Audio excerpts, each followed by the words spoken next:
I just wanted to talk a little bit about my website and my book and some of the things I've been doing over the years. It's coming up on 10 years since my book was published. I have no illusions about people's interest or disinterest. If you know me and you've had conversations with me about aspects of my church's beliefs or its history, I've heard those point of views. Religion as a topic itself is such a mess, and one could argue that it's also attributed to a lot of unnecessary wars and atrocities and abuse and different things. I believe in the scriptures. I believe in the prophets, where others will look to agnostic or atheist scholars to dispute any claims of historicity about the Bible, about Jesus. Even as a historian, I don't put my faith solely in academics because there's issues with that. People seem to value guns more than they value other people's lives. The document was written 200 years ago. Oh, got it. Anything written 200 years ago? No good. Well, first, I cried, and then I had like a little panic attack. I, that night, cried myself to sleep in my boyfriend's arms. Was it over when the Germans bombed Pearl Harbor? Hell no!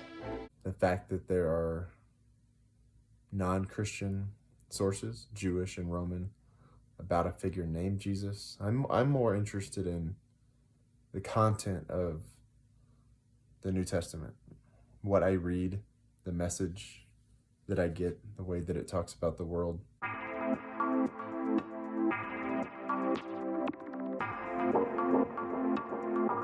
The topic of the first chapter of my book, again, is about Jews, Muslims, and Christians. And one of the major problems with religion is there's so many people in the world.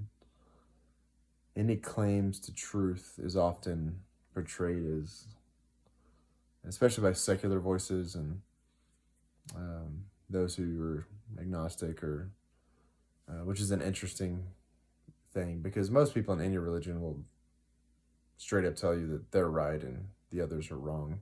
And may the Christian Lord guide my hand against a Roman popery. Prepare to receive the true Lord. And I don't like that approach. I don't like to say my religion's right and others are wrong. I'll say it's true and go into what that means by true.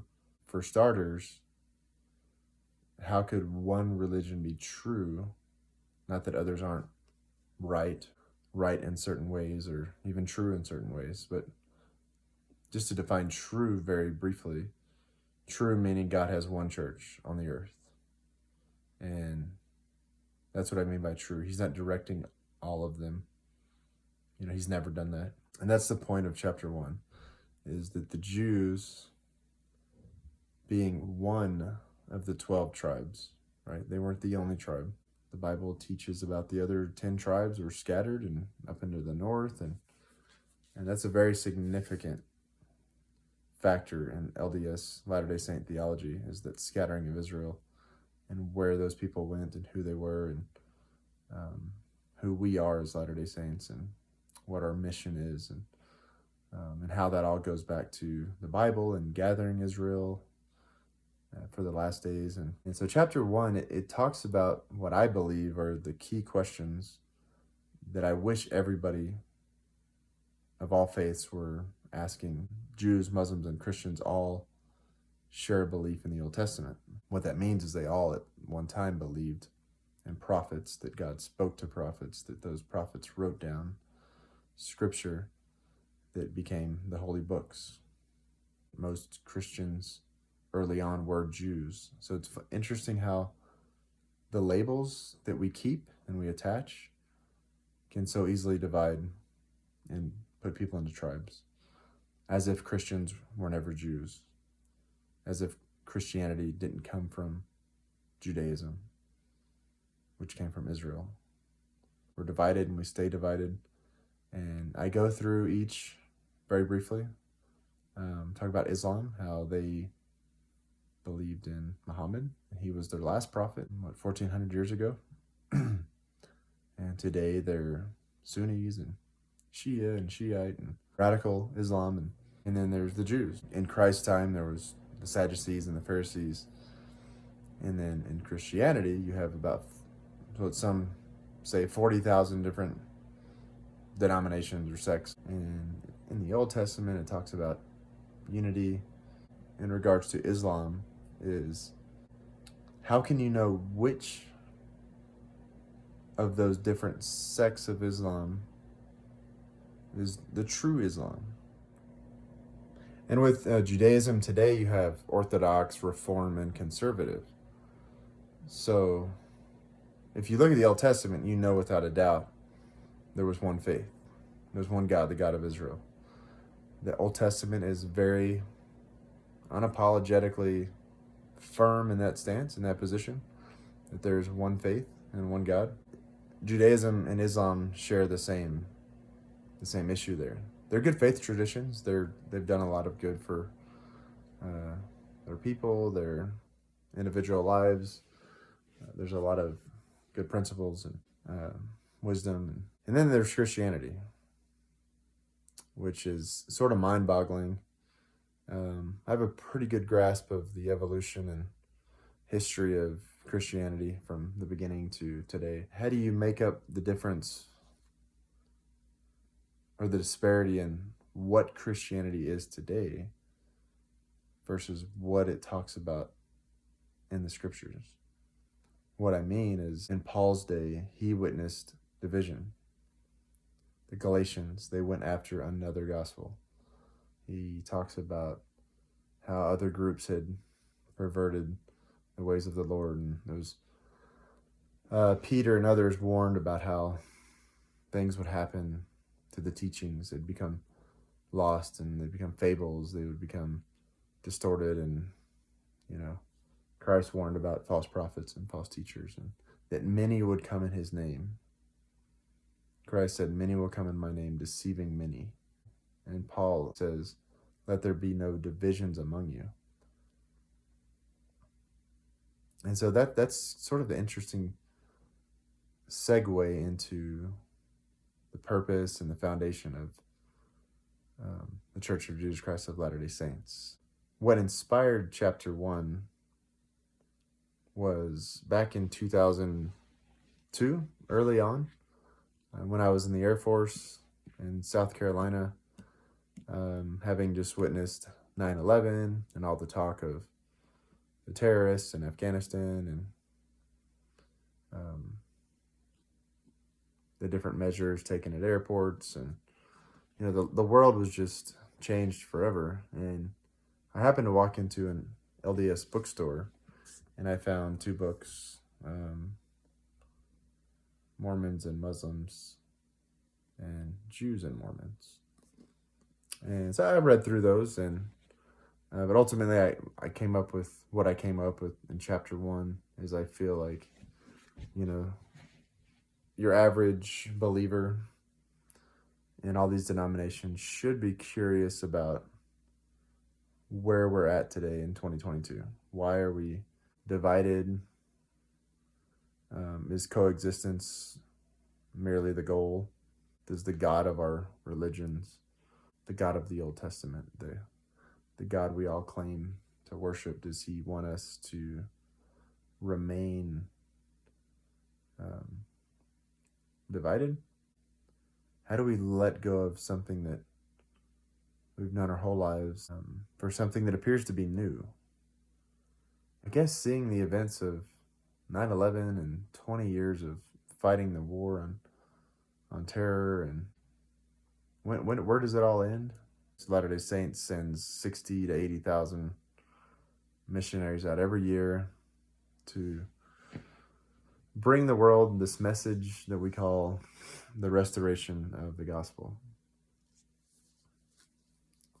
This restoration is marked with so many stigmas and misunderstandings, and we're told that we believe in a different Jesus, and that the Book of Mormon is ridiculous, and made up by a con man and a pedophile and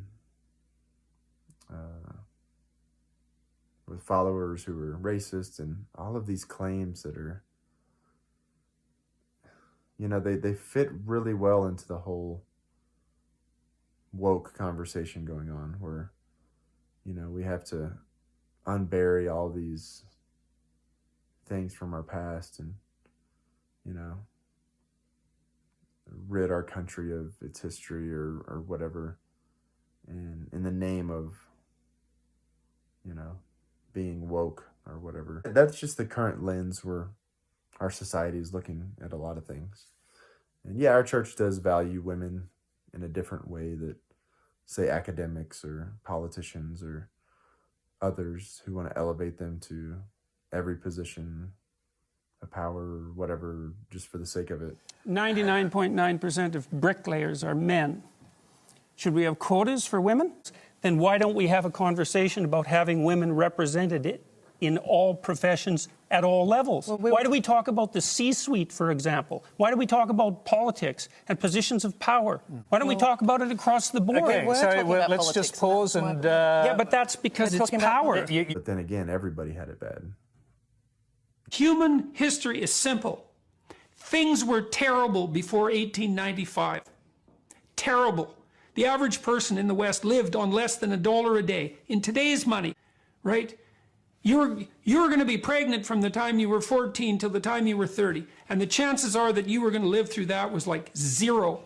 Your parents were going to be dead, at least one of them. You were going to lose at least half your children. You're going to spend the vast majority of your time in back-breaking work. Your life was hard in a way that modern people can barely imagine. But so there's a lot of misunderstanding on an array of topics. And here's the biggest problem. As a Latter-day Saint, I know going into just about any situation with anybody when it comes to sharing the gospel, that 9 times out of 10, that friend, that colleague, that family member, they're already going to have some kind of preconceived notion. They're already going to have their gun loaded with accusations and what they know. And there's sort of this stigma around church members that they don't know their own history. But I really feel like in our culture, we just need to recognize that, yeah, our leaders, even our founder, Joseph Smith, Brigham Young, some others, they didn't do things right 100% of the time. In fact, they were just as human as any of us. And I think as an institution, as a culture, as a people, we would be probably given more respect, if we would just be more frank about and understand. Maybe some of us don't know the history as well. We don't understand everything that happened, and we sort of see everything through rose-colored glasses or whatever, however you want to say it. But let me jump into a topic that I've never really written about, other than in my book. I do talk about the foundations of plural marriage, polygamy, in one of the chapters of my book. It was chapter 4. Just sort of a biblical basis for that practice as an exception, not a rule. But it goes further than that. I really feel like you can't undermine or neglect all the accomplishments of the founding prophet Joseph Smith. He died at 38 years old. And it was in his last year or two that I feel like, personally, we don't say this as a church, but when you read a New York Times article that says Mormon founder Joseph Smith had a 14-year-old bride, that's pretty shocking, and it makes it very difficult to walk around that and try to share the gospel with someone who reads the New York Times or has heard that bit of history. And My first initial feeling is that he messed up really bad. He took a principle that could have been maybe not looked upon very well by society, and he could have been a little more moderate in his decision to follow through with what he says was a command from God to practice plural marriage. And I believe he was told to reintroduce that principle and comment on what the Bible had said about it, and for various reasons. Number one, in Joseph Smith's time, there were other groups like the Oneida Colony where everybody was married to everybody. So this was the New Republic. This was right after the War of 1812. This was the Second Great Awakening.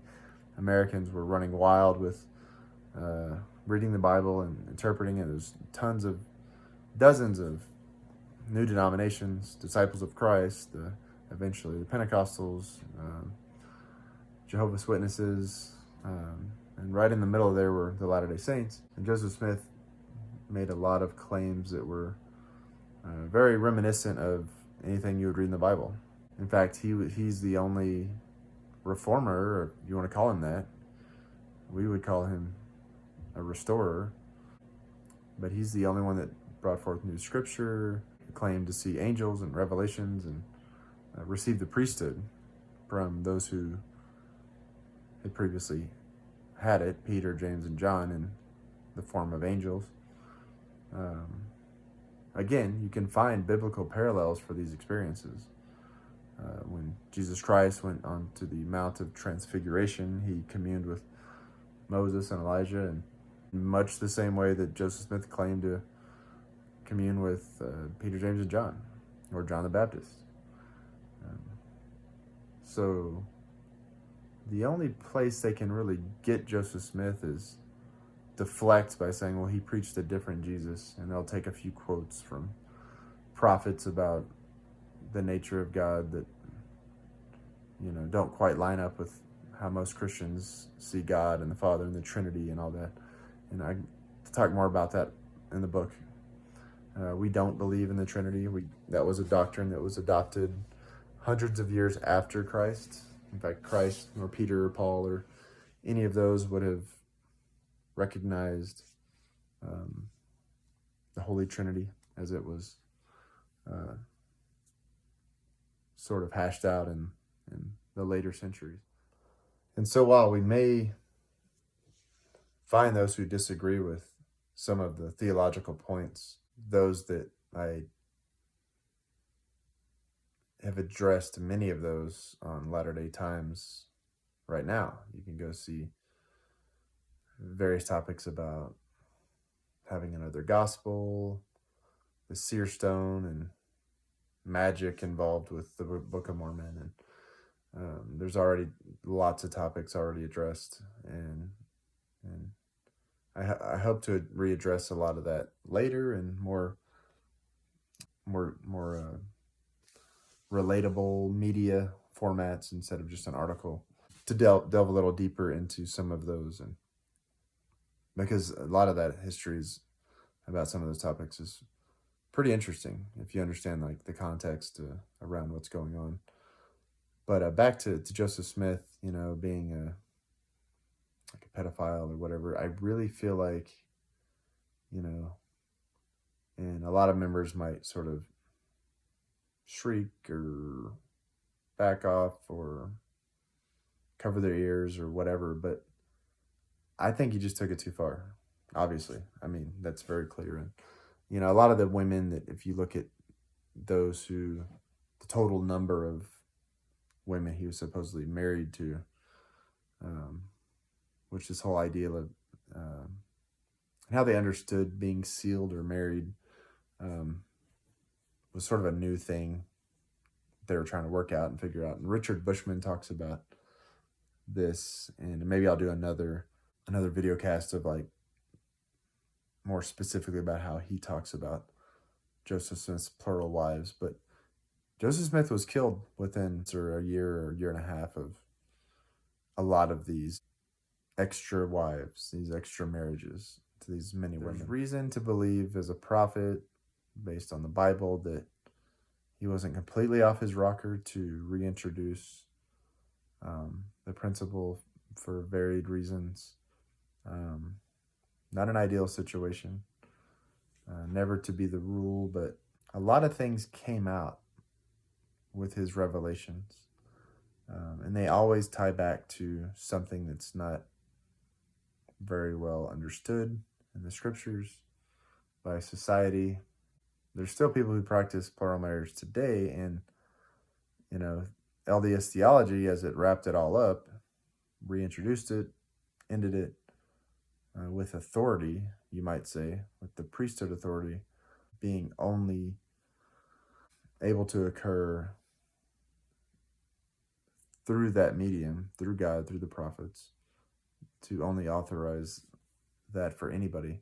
There's a lot of people who practice it today in other countries, and even here in Utah and Arizona and other places, and they're not doing it because of God. They're not doing it because of the Bible, because they're not prophets and they don't have the authority to do it. And our church today stands firmly that monogamy is the rule, one man and one wife, and has done so for over 100 years. But the most troubling aspect of that belief is Joseph Smith and how he engaged in his revelations.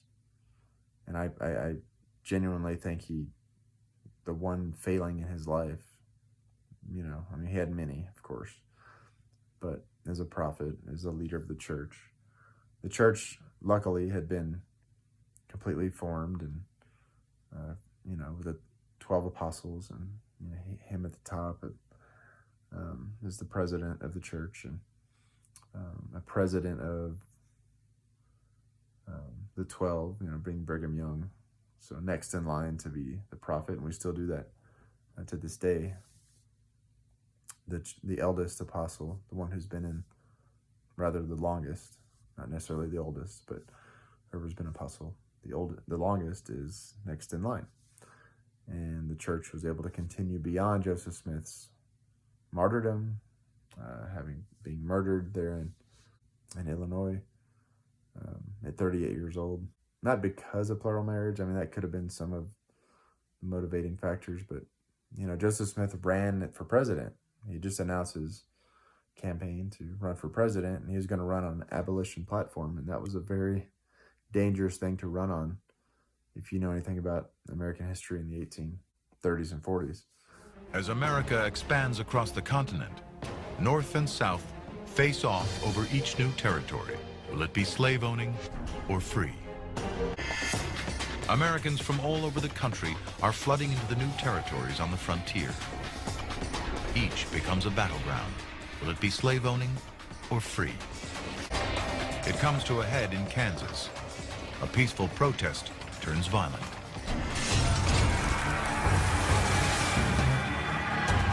Emotions run high.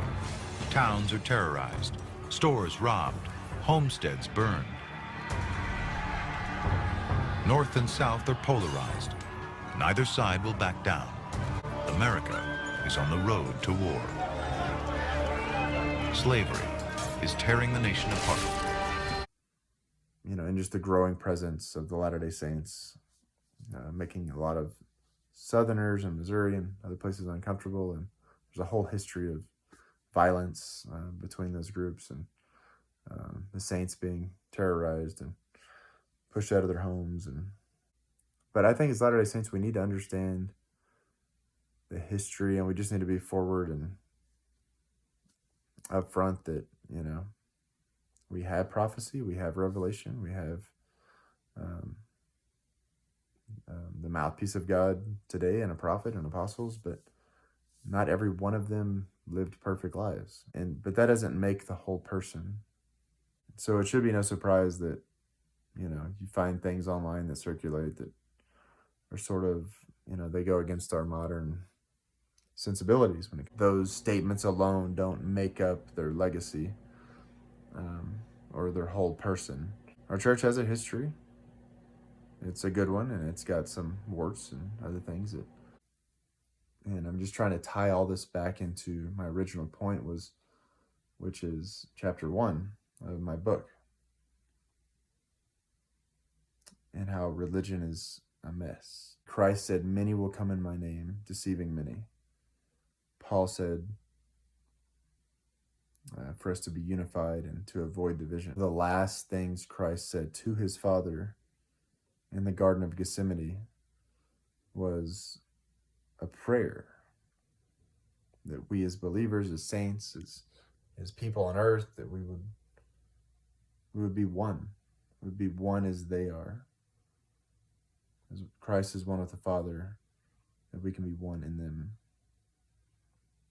And that's a much higher ideal than to simply coexist. Thank you. I hope you maybe took away a little bit more of my passion for history and the scriptures, and why I wrote my book. It took me over 10 years to write the book, and chapter 1 wasn't even the first one.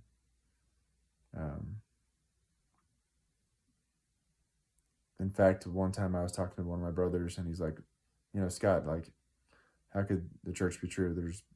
There's billions of people on this earth, and there's no way that Latter-day Saints have the truth, essentially. And I took that to heart. That's a really, really important question to answer. How can you say these other religions are wrong, which is not what I'm saying. Because Latter-day Saints are saying is that when God gave Samuel his revelation, his authority, when God gave Moses his authority, when God gave Peter authority, God gave Joseph Smith his authority. That's all we're saying.